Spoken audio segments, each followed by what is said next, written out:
Let me tell you a game called acrophobia.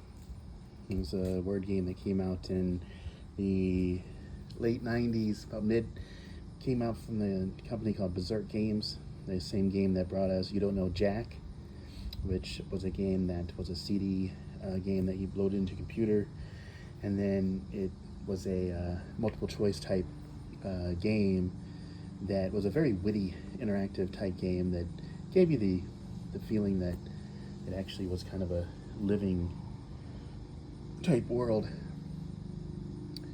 And that same company also created a game called Acrophobia, which was a similar type feel, except with this situation, you actually had a chat room with 14, up to 14 people that could be, maybe 16, I don't know, it was in the teens that you could have in there. And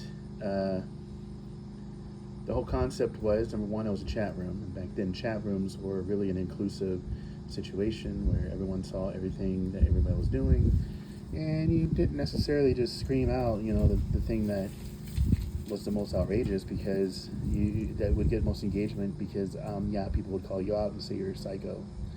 So you already had that situation going on, but also within it was the game itself, which sometimes was just there as a background and sometimes was actually the main purpose of it.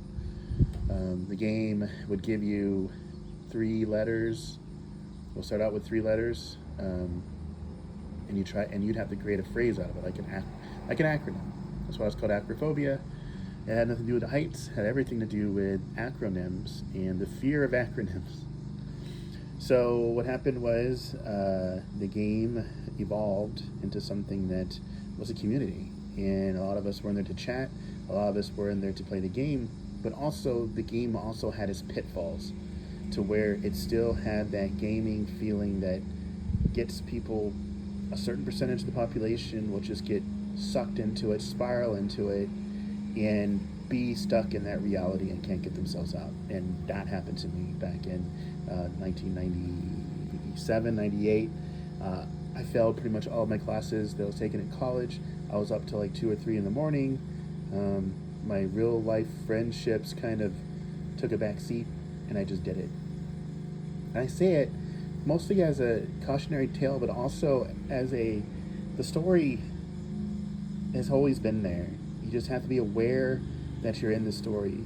And for those of us that are kind of going through the AI psychosis or sycophantic loop, that story is a story that's been playing since the dawn of time.